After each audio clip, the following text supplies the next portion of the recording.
So the client says, take a look at this thing. I don't know if they're doing the right thing. I think I deserve a little bit more money. It's just not, the numbers aren't working for me. I don't get it.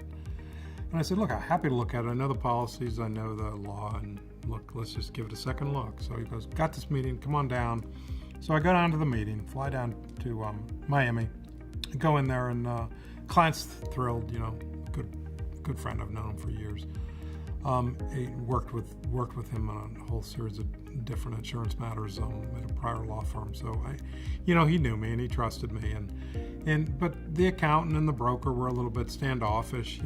They were like not that happy to see me, and I could tell, but I expected it. So I was very ginger about what I said and very nice. And I didn't want to call anybody out, and I didn't know if there was anything wrong to begin with. But this is getting to the point of why legal analysis and a second look sometimes matters. So client says, hey, why don't you, Mark's here, he's going to check things out. We don't think he's playing a big role, but let him look at what we got and let's see if he's consistent with the legal framework. Broker's like, well, we do these all the time. Accountant's like, yeah, this is exactly what we do. We know how these things work. It's mostly a numbers game. It's not a legal game. And they're all giving their spiel, and the client's like, well, who brought the claim information? So the accountant says, I got it here. Here's a spreadsheet. It was, a thick thing. So I'm paging through, and go back to the beginning, and I'm thinking, this isn't right. This is not right. They got the first part completely wrong. But I didn't tell anybody. And I certainly didn't act that way. I said, how'd you guys come up with a $3 million deductible? And they all the broker chimes in first. Oh, well, yeah, that's what the policy says. The policy says $3 million deductible. I'm like, no, it doesn't. But I'm listening. And then the accountant says, yeah, it's pretty simple. It's pretty simple. We got it right. And I didn't even say they got it wrong at that point. And then I said, well, can you explain it to me? It's $3 million. And it doesn't say $3 million in the policy.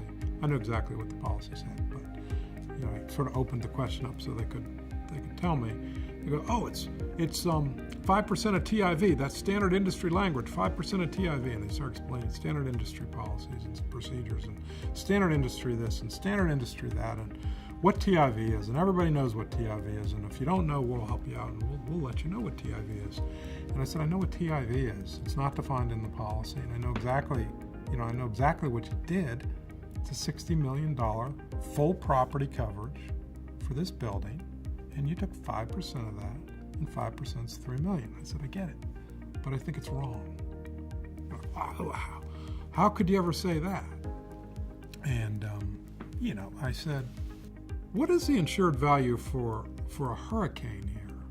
$20 million. I was like, you're right, it is. It's $20 million for hurricanes because there's a sublimit on hurricane damage. The policy's cut off at $20 million. So I said, so what's the total insured value for hurricanes?